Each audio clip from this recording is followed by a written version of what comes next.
Hi folks, it's another wonderful Wednesday. Welcome to the program Heart to Heart with me, Reuben Kigame. And I tell you what, we've had such a wonderful time in the previous episodes. We have talked about being in debt, yes, and how you can go about it. We've talked about the problem of lies, yes, those ugly lies. And the last episode, we talked about why I don't drink. Yeah, I'm sure people have stuff to say about all those episodes.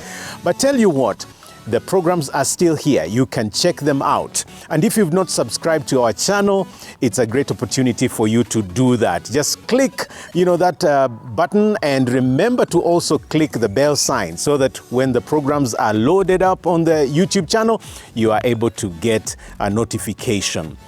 Well, today I'm going to be talking to you about employing yourself. Yes, learning how to employ yourself. Yep. If someone will not give you a job, I'm telling you, give yourself a job. That's right, because they gave themselves those jobs. So this is from the archives. As far as I remember, after I became a Christian, this was my first song to ever write, expecting the return of Jesus Christ at any time, and I wanted to be ready, and also wanted all of my friends to be ready when Jesus comes. Okay, so here it goes.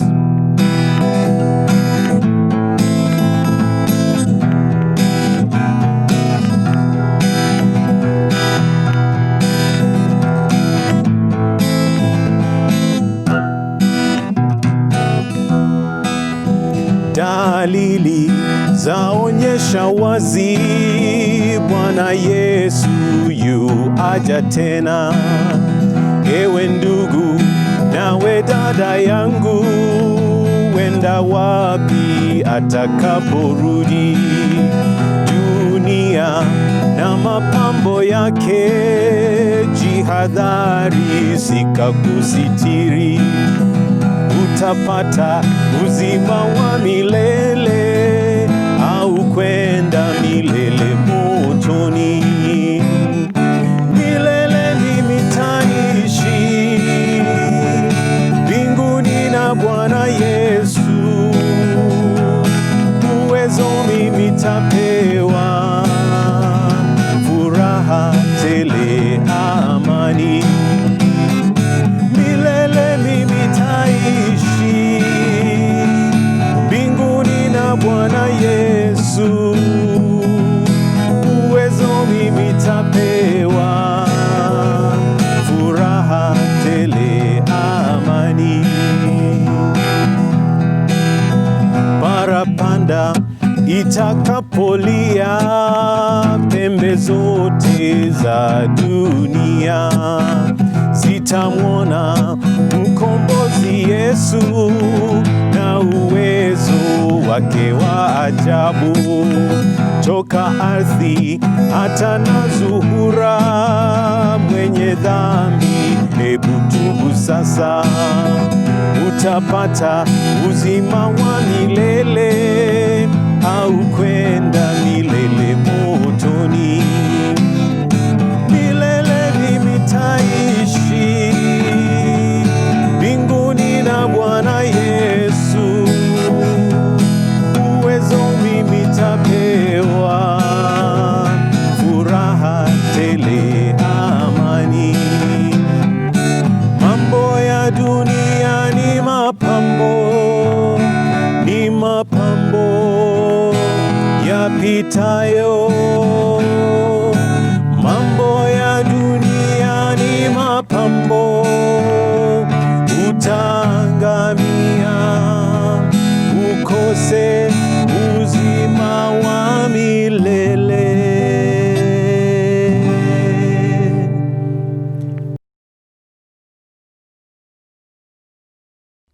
It has just come off the press. It's more candid than your ordinary book. It's so real. Touch My Scars, Raised by a Village by Ginny Obera is a deeply therapeutic 14-chapter book that talks about the beautiful and the ugly sides of 14 women. My name is Jane Jerry Obera. Including some deep pains caused by men and how some men have made these women who they are today. I am the author of this book, Touch My Scars, Raised by a Village. You will not manage to put the book down once you begin to read. I hope and pray that it will be a blessing to all of you that read. It's a candid account of my life and the life of others that have impacted my life. Available on Amazon as paperback and Kindle. You can also order your copy today in Kenya by calling or texting 0720815535 in Nairobi or 0719494970 for the rest of Kenya. For more information, visit www.touchmyscars.com. Okay, mambo ya dunia ni mapambo. All that you see in the world is pretty much like decoration stuff, the icing on the cake. The real thing is you have a relationship with God. Well, like I promised you, today I'm going to be talking to you briefly about self-employment, how to create your own job. And like I insinuated, if you will not find a job, if someone will not hire you, then create your own job. You've just left college, you've been looking for a job for years, or you are laid off and you're just sitting at home, feeling sorry for yourself. This program is for you because that ought not to be. Well, there are many different sources of employment. Of course, the main one that everybody chases is, finishing college or training, and then you go and look for a job. Somebody hires you in a company or in an institution, somewhere. You go to an office, 8 to 5 job. And then, of course, at the end of the month or at the end of the week, you get something. Or you have some contract, you're told you'll work for 3 years. And maybe not that contract will be renewed. Yeah, that's quite common. And a lot of us have been very disappointed when at the end of the contract you're told, we can't sign that contract anymore. See if you can do something else. Or you face early retirement. And it's not you retiring, they retire you early. Yeah, you've been hoping to work for 50 years or longer. They retire you after 10 years or even shorter, That happens because you always think that a job is only as good as finding it with somebody else. So that's one main source. There is another source of employment, and that is inheritance. You inherit wealth, or you inherit a job that your dad or mom has been doing, and so you just carry it on. Your father was a business person with a shop in the village or in town, and you just take it over. Maybe when they get old or when they pass on, God forbid, so you just take it up. And you know what? At the end of the day, you're actually not quite doing your job. You're doing your father's or mother's job. And nothing wrong with that. That's another very common source of, finding a job. But what I really, really want to talk to you about, my friends, is the third source of employment.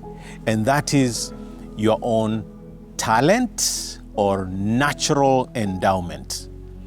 A skill or a gift you have somewhere. A lot of young people, so gifted, crazy gifted. And yet they're sitting there wondering, what am I going to do with my life? Yeah, a lot of people, still young, still energetic, in their late 20s, in their 30s, they are retrenched. And it's like my life has come to an end. I want to tell you, not if you can just do what we're talking about today. So what do? First, look inside you. You've been looking at your uncle or your auntie or your dad or mom who is out there in town somewhere, or you've been looking at a boss that is a friend of your friend, But I want you to, for once, look at yourself. Look at you, you inside of you. Who are you? What do you have?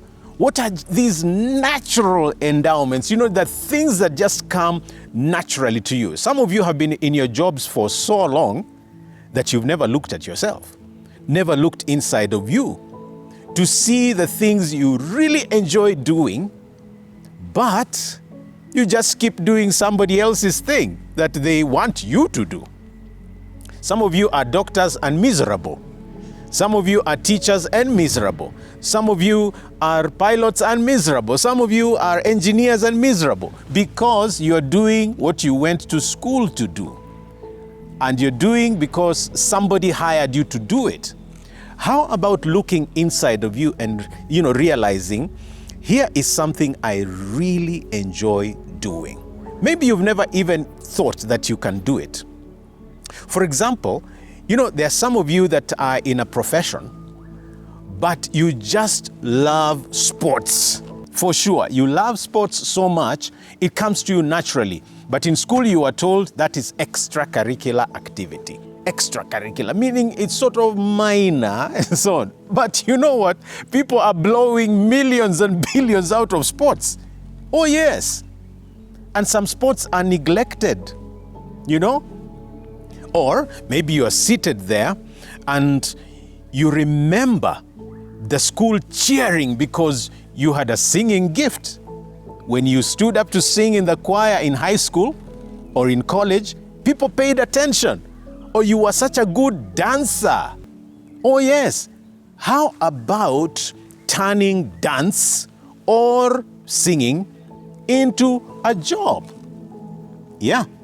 And some of you, might be teachers and so on, or engineers, like I said, you are in survey, wildlife stuff, but you just love working on computers. When you are given a task to do in your job on computers, your face beams, it begins to light up. This is what I'm talking about. What comes naturally to you? How about beginning to weave your life around that? Because this is something you so love doing that you could even do without being paid. You just love it. You love it. You like painting. You like drawing. Why don't you just pick it up? You like computers, Why don't you pick it up? And some of you, given this pandemic, that are wondering, okay, what do I do now that they've cut my pay by half or taken it away altogether? And you're wondering, what do I do? Where do I start? Look inside of you and begin to fan your gift or talent into action. That is one way. Another, and this is maybe something you can even achieve self-employment for much faster, that is, stop choosing stuff and just ask yourself this: what opportunities surround you? Yeah, you live in an estate and all these people come in driving their cars. They drive out in the morning, they drive out in the evening, and over the weekend all the cars are parked there. Have you ever thought of offering yourself to just wash those cars? You say, I've been in college so I can't wash cars. Who said you can't? You can earn from it. Let me just tell you the story of one of the young men that used to play for me. I used to have a football club when I ran the radio. It was called Fish United. And this young man really challenged me. He said he'd been looking for a job for some time and couldn't find. So he decided, why don't I try something? He went to a kiosk man, someone who runs a very tiny tuck shop, and said, you know what? I can see you're selling eggs. Why don't you give me a tray of eggs to sell for you? Gladly, I'll give you the money, in a couple of days. And so the man gives him a whole, tray of eggs, 30 at 10 shillings each that time. Now, what this young man had decided to do was add value to the eggs. So he went and boiled the eggs. Yes, he boiled them. And how much does it cost to boil an egg? Not much. Yeah? And then a little salt. Kwani, how much does salt cost in Kenya? Very little. And so, you can get a whole pack of salt with 10 bob. Yeah. So he boiled the eggs and then went to sell them. And he sold them at double the price of the egg. So he bought them at 10 shillings each. So, 300 bob for a tray. And then he boiled them and began to sell them. Guess what? All those eggs went in like a day. Aha! Those of you that understand what I'm talking about already know. The man takes back, this was a young man, by the way, takes back the 300 to the shopkeeper and buys his own tray of eggs. Most of you sitting there, wondering, capital, I wish I could have capital. Ideas are capital. This young man so impressed me. As we speak, I think he has a couple of motorbikes that he's bought from that one idea of just getting a tray of eggs to sell for a tuck shopkeeper, and there he is doing very well. The real resource, my friends, especially young people, young men, young women, the real resource is your brain, your thoughts. These ideas in your heart can generate employment for you. And so think about it. And you can certainly get in touch with me and we can talk some more. But I want you to look inside you and ask yourself, are you a computer genius? Then at this time of lockdown, start looking for online jobs. Some of you are very good with computers but can also do translation. Just type in translation work or translation jobs.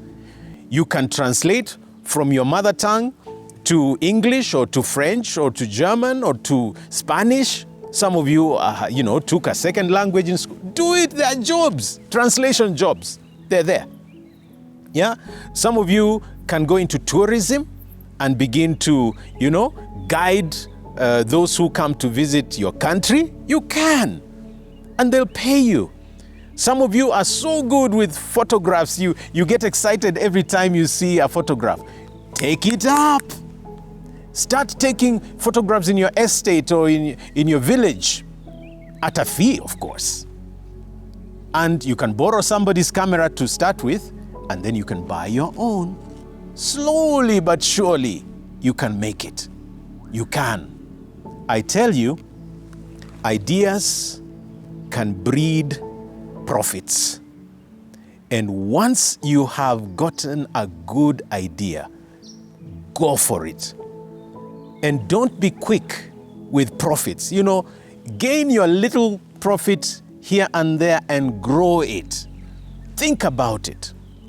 Do something about the skill you have. Now, I came across some very interesting passage in the book of 2 Thessalonians chapter 3. I don't know if you've ever read this, but Paul writes and says, from verse 10 to 12, it says, "For even when we were with you, we gave you this rule. If a man will not work, he shall not eat." Some versions say he should not eat. Now, verse 11 says, "We hear that some among you are idle." Yeah, I'm sure some people can testify to that. "They are not busy. They are busybodies." Such people we command and urge in the Lord Jesus Christ to settle down and earn the bread they eat. Paul has a very stern, word for those who just sit there, with a remote control in hand, lying back in the chair. Mommy and daddy are at work, but you're off school, schools are closed, so you sit back and your remote in hand and, Paul is saying, hey, young man, young woman, don't go that direction. I really like a song I used to hear, a reggae song called Mr. Sluggard, again, drawn from the book of Proverbs. Where, tell me where you get your bread, Mr. Sluggard. I like it. I think it's by the group called Culture. Who gives you your bread? You sit there, you watch movies all night, and then you sleep in until 11 or 12 o'clock and you're demanding tea from the house help or from your mother or your dad, like wapi chai, Let me tell you, Paul has a very stern word. And you could use even the skill of movies to earn a living. Why not start renting movies? Oh, yes. Think about it. And of course, rent out good movies. I just want to challenge you today.